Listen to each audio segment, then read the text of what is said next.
Hi friends, welcome back to Soumya all in one channel. Today వచ్చేసి రవ్వ లడ్డు నా style ఎలా చేయాలో చూద్దాం. చాలామంది రవ్వ లడ్డు చేసినప్పుడు చాలా హార్డ్గా అయిపోతుంది. నా స్టైల్లో చేస్తే కనుక అసలు రవ్వ లడ్డు అనేది గట్టిపడదు, జ్యూసీగా సాఫ్ట్గా ఉంటుంది. 4 days అయినా సరే ఏం చేయాలి అంటే కనుక ఫస్ట్గా ఒక బౌల్ తీసుకుని ఆ బౌల్లోనికి ఒక కప్పు ఉప్మా రవ్వని యాడ్ చేసుకోవాలి. ఉప్మా రవ్వ దాంతో పాటుగా పచ్చి కొబ్బరి తురుము అరకప్పు యాడ్ చేసుకుని ఈ రెండింటిని బాగా కలుపుకొని కనీసం 2 గంటల సేపు దీన్ని పక్కన ఉంచేయాలి. ఇలా 2 గంటల సేపు ఎందుకు దీన్ని రెస్ట్ ఇవ్వాలి అంటే కనుక ఆ కొబ్బరిలో ఉన్న వాటర్ అంతా ఆ రవ్వలోనికి యాడ్ అవుతుంది. అలా యాడ్ అవ్వడం వల్ల లడ్డు అనేది చాలా జ్యూసీగా సాఫ్ట్గా వస్తుందన్నమాట. మంచిగా దీన్ని మనం రెస్ట్ ఇచ్చేయాలి. దీని మీద ఒక లిడ్ పెట్టి పక్కన ఉంచుకోవాలి. ఈలోపు మనం ఏం చేయాలి అంటే కనుక స్టవ్ అంటించి వేరొక బాండీ పెట్టుకుని బాండీ హీట్ అయిన తర్వాత నెయ్యిని వేసుకోవాలి. నెయ్యి వేసుకుని నెయ్యి కరుగుతున్న లోపు నెయ్యి హీట్ అయ్యే లోపు మనం దీంట్లోనికి జీడిపప్పు కిస్మిస్ని వేసుకోవాలి. వేసుకుని మంచిగా బంగారపు రంగు వచ్చేంత వరకు ఫ్రై చేసుకోవాలన్నమాట. ఈ రెండింటిని మనం మంచిగా ఫ్రై చేసుకోవాలి, కిస్మిస్ని జీడిపప్పుని. ఇవి ఫ్రై అయిన తర్వాత ఇవి తీసి పక్కన ఉంచుకోవాలి.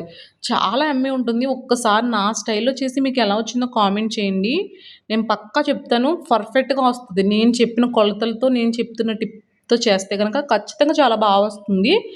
మీ ఫ్రెండ్స్ వచ్చినప్పుడు, ఫ్యామిలీ రిలేటివ్స్ వచ్చినప్పుడు ఖచ్చితంగా చేయండి, చాలా బాగుంటుంది. కాడి నుంచి అన్ని ఫెస్టివల్సే కదా, ఫెస్టివల్స్ కూడా చేసుకోవచ్చు. చాలా బాగుంటుంది. సింపుల్గా ఇంట్లోనే చాలా తక్కువ ఐటమ్స్తో చేసుకోవచ్చు అన్నమాట.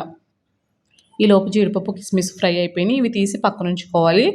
పక్కన ఉంచుకున్న తర్వాత ఇదే బాండీలో మనం ముందుగా ప్రిపేర్ చేసుకున్న రవ్వ కొబ్బరి తురుముది పక్కన పెట్టుకున్నాం కదా, అది దీంట్లో యాడ్ చేసుకుని మంచిగా ఫ్రై చేసుకోవాలన్నమాట. ఎంతసేపు ఫ్రై చేసుకోవాలంటే కనుక ఒక 20 minutes ఫ్రై చేసుకోవాలి. ఇలా ఒక 20 minutes ఫ్రై అయిన తర్వాత మనకి మంచి స్మెల్ వస్తుందన్నమాట. మంచి అరోమా వచ్చినప్పుడు మనం స్టవ్ అనేది కట్టేసుకోవాలి. ఈ ప్రాసెస్ అంతా సిమ్లోనే చేయాలి. హైలో చేస్తే త్వరగా పైన కలర్ చేంజ్ అయిపోతుంది, లోపల రవ్వ అనేది అలానే ఉంటుంది. సిమ్లో పెట్టుకొని మంచిగా ఫ్రై చేసుకోవాలి. బాగా ఫ్రై అయిన తర్వాత మనకి ఇలా ఈ కలర్ చేంజ్ అయిన తర్వాత స్టవ్ ఆపేసి దీన్ని పక్కన పెట్టుకోవాలి. పక్కన పెట్టుకుని వేరొక బాండీ పెట్టుకుని ఆ బాండీ హీట్ అయిన తర్వాత దాంట్లోకి 100 ml వాటర్ వేసుకోవాలి. 100 ml వాటర్ వేసుకున్న తర్వాత అవి కొంచెం గోరువెచ్చగా అయిన తర్వాత దీంట్లోనికి మనం చక్కెరని యాడ్ చేసుకోవాలి. 1.5 కప్పు చక్కెరని వేసుకోవాలి. లేదు మీరు ఇంకా స్వీట్ ఎక్కువ తింటే కనుక 2 cups వేసుకోండి. మేమైతే మీడియంగా తింటాం, మరీ బాగా తీపిగా తినం, అలానే బాగా చప్పగా తినం, కరెక్ట్గా తింటాం. అందుకే నేను ఇలా వేసుకున్నాను. మీరు తీపి ఎక్కువ తింటే కనుక కొంచెం ఎక్కువ యాడ్ చేసుకోండి. కొంచెం అది మరుగుతున్నప్పుడు మనం యాలకుల పొడిని వేసుకోవాలి. యాలకుల పొడిని వేసుకుంటే మంచి ఫ్లేవర్ వస్తుంది, చాలా బాగుంటుంది అన్నమాట.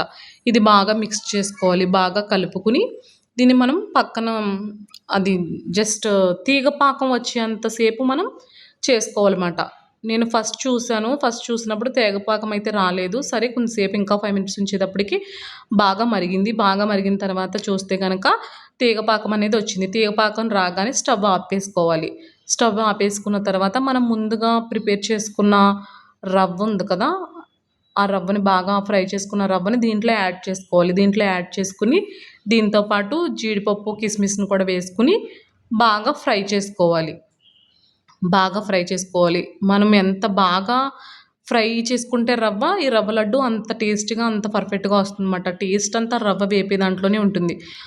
ఆ రవ్వ వేగిపోయిన తర్వాత మనం దీంట్లో కూడా సిరప్లో కూడా వేసేసుకున్నాక మంచిగా ఒకసారి బాగా కలుపుకోవాలి. బాగా కలుపుకున్న తర్వాత మనం చూస్తున్నప్పుడు కొంచెం లూజ్గా ఉంది.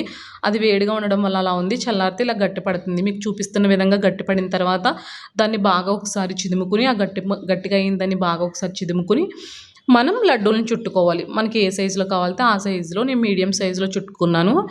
ఇలా బాగా కలుపుకుని ఆ లడ్డూని చుట్టుకోవాలి. ఇక్కడ ఏంటి అంటే కనుక మనం ఈ లడ్డూలు చుట్టినప్పుడు గోరువెచ్చని పాలు ఉంటాయి కదా, మనం కాచి చల్లార్చుకుని గోరువెచ్చగా ఉన్న పాలని చెయ్యి తడుపుకుంటూ ఈ గోరువెచ్చగా ఉన్న ఈ రవ్వ మిశ్రమాన్ని తీసుకుంటూ లడ్డుల్లా చేసుకుంటే ఇంకా చాలా బాగా వస్తాయన్నమాట. మనం చేతికి నెయ్యి అటువంటిది ఏం వాడక్కర్లేదు. జస్ట్ కాచి చల్లార్చిన పాలు ఉంటే చేయి తడుపుకుంటూ లడ్డూలన్నీ చేసేసుకోవాలి. నేను ఇలా లడ్డూలన్నీ చేశాను. మిగతా లడ్డూలు కూడా అన్నీ ఇలాగే చేసుకుంటున్నాను. ఒక్కసారి ఇలా నా విధంగా చేసి మీకు ఎలా వచ్చిందో కామెంట్ చేయండి. నా వీడియో నచ్చితే లైక్ చేయండి, సబ్స్క్రైబ్ చేయండి, ప్లీజ్ సపోర్ట్ చేయండి. చాలా చాలా యమ్మీగా ఉంటుంది. మీకు ఎటువంటి వీడియోస్, కుకింగ్ వీడియోస్ కావాలన్నా, ఎటువంటి వీడియోస్ కావాలన్నా నాకు కామెంట్ చేయండి. నేను ఖచ్చితంగా రిప్లై ఇస్తాను, ఖచ్చితంగా చేస్తానన్నమాట. ఇలా ఒకసారి మీరు చేసుకుని మీ పండగని మరింత శుభప్రదంగా చేసుకోవాలని నేను ఆశిస్తున్నాను. Thank you for watching. All in one Soumya ఛానల్ని సబ్స్క్రైబ్ చేయండి. ధన్యవాదాలు.